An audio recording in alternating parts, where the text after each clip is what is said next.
Alioune Tine moom c'est vrai que kenn du wax ni il ne prône pas le dialogue et je pense que l'une des choses sur lesquelles j'ai été d'accord avec lui c'est quand Macky Sall a appelé au dialogue et que les opposants ont refusé d'y aller daf leen ne waroon ngeen dem leen wuy ji foofu ngeen di waxtaanee mbir yi donc il l'avait fait, il avait tenu cette position et j'ai peut-être même une position qu'il a tenue et qu'il en a reçu des critiques parce que bon mais aujourd'hui on est à un seuil où le Conseil constitutionnel a fait un communiqué dans lequel communiqué nee na ubbi nañ permanence lu ko dalee suba xam nga suba week-end la ñuy dugg waaw vendredi samedi dimanche ak lundi nga xam ne lundi férié la de 8h à 17h pour ñii di ñëw déposer seen dossier donc si c'est un dialogue pour repousser les élections processus bi mu ngi dem kon c'est pas ce processus, c'est pas ce dialogue-là qui va repousser les élections. Maintenant, si c'est un dialogue pour discuter de qui va être candidat, parce que moi, au fond, quand il parle de dialogue, l'un de moi qui s'est intéressé, moi, Ousmane Sonko bok en tant que candidat à cette élection. Quand on parle de dialogue inclusif, c'est comme si on mettait 260 personnes qui déposer fiche de parrainage d'un côté et on met Ousmane Sonko de l'autre. C'est comme si on considère que les 260 ne comptent pas, seul Ousmane Sonko compte. Parce que nous, esprit au moins c'est am. Or, et comme j'ai à le dire, quand je veux taquiner, je vais dire nul ne peut faire plus de 2 dialogues consécutifs. Ça c'est pour taquiner. Parce que si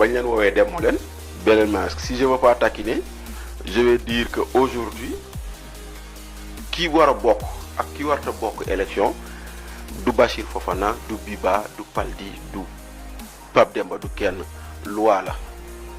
Loi mo wax nan lañuy démé élection, nan lañuy bokké. Loi bobu non wax nan lañuy démé élection, nan lañuy bokké. Ken la jox sañ-sañ pour décider kan lay bok mo tuddu conseil constitutionnel. Donc quand le conseil constitutionnel décidera de diw ñoo wara bok, on l'acceptera et le conseil constitutionnel comme on dit, c'est l'autorité de la chose jugée. Le Conseil constitutionnel, comme on dit, ces décisions sont insusceptibles de recours. Madame, mën nga dem Cour suprême mu àtte d'accord nga dem uti rabat d'arrêt, mais quand le Conseil constitutionnel décide, il n'y a plus rien à faire. Donc moi, je trouve que c'est inutile de faire toute une montagne pour ça quoi. Parce que le processus suit son cours, les choses vont et viennent comme il se doit. Maintenant, il n'y a pas besoin d'appeler un dialogue pour des élections. Parce que les élections, il faut repousser les élections ou il faut les décaler. C'est parce que il y a un Sénégal qui a un malheur. Il n'y a rien aujourd'hui qui nous empêcherait d'aller à des élections. Il n'y a rien, absolument rien. Et on ne va pas nous dire aussi que si par extraordinaire Ousmane Sonko n'est pas candidat, que c'est la fin du monde, parce que Alioune Tine lu muy wax loolu lay xaw a nuru day mel ni élection bu Sonko bokkul du élection. Mais parce que lu muy wax yépp. mais quand même moom kese waxu ko quand même. mais Alioune Tine il ne fait. Alioune Tine ne travaille que pour voir Ousmane Sonko candidat. lu muy dox di wax yépp Ousmane Sonko tax. selon yow lan la ci jublu. ah moo ko xam wala boog dafa am. non moo ko xam ou bien c'est un sympathisant de Sonko ou bien c'est parce que moom nu gis-gisam mooy bu Sonko bokkul élection yi motul mais lu mu ci mënti doon. Tout ce qu'il fait, ça concourt à voir Ousmane Sonko va aller aux élections. Mais nak, man li may wax du man ma téré Ousmane Sonko mu dem, du Alioune Tine moy daganal Ousmane Sonko mu dem, loi mo koy téral ak conseil constitutionnel. L'essentiel moo di la situation telle qu'elle se présente, il n'y a rien aujourd'hui qui empêche d'avoir un déroulement normal du processus électoral. Amuko.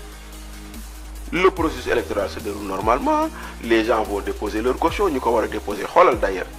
Et c'est bien heureux qu'on ait eu le parrainage. Ndaxte xoolal ñu jëli woon fiche de parrainage ak ñaata ñoo dem déposer seen caution réellement. C'est vous sur parlez de 49 sur 260. Ça veut dire que 200 personnes au moins dem nañ jëli fiche de parrainage te demuñu déposer caution wala bon on a jusqu'à vendredi suba dernier délai de dépôt des cautions. Mais ça veut dire c'est évident que les 200 yooyu yëpp duñ def. Ouais, ça veut dire que kon nag le processus continue. Donc pour moi Alioune Tine veut nous amener vers un dialogue de la diversion parce que pour moi li diversion là bu dee élection yi moo tax ñuy dem dialogue élection yi processus bi mu ngi daw kon y a pas lieu d'appeler à un autre dialogue maintenant nag de façon générale Sénégal moom dafa am ñaari préceptes yu ko lal réeroo amul ñàkk waxtaan moo am Sénégal benn bopp la kenn mënu ko xar ñaar yooyu noonu moo ci Sénégal moo tax chaque fois que la possibilité de discuter am na je l'encourage mais si on doit discuter pour ces élections gisuma utilité bi. ñaari expression yooyu ngay wax. mën nga ko. mais bien sûr parce que tey jii moi je suis convaincu laa la wax que s'il y avait des passerelles entre Ousmane Sonko ak Macky Sall comme nu mu amee woon passerelle diggante Ablaye Wade ak Abdou Diouf du temps de l'opposition bëri na luy xew ni dootul du woon xew parce que bu leen fàtte ni entre Abdou Diouf ak Ablaye Wade dafa amoon ay nit yu doon dox seen diggante ñoo xam ne ils étaient amis avec l'un et peut-être collaborateurs de l'autre mais Baldi peut le confirmer Famara Ibrahima Sagna il a été l'artisan du dialogue entre Abdou Diouf ak Ablaye Wade. Fara Ndiaye d'abord. Fara Ndiaye et ainsi de suite. Qui était numéro 2 avec Abdou Diouf te Fara Ndiaye boobu noonu soxnaam moo nekkoon après Mireille Ndiaye bu ñu defoon conseil constitutionnel.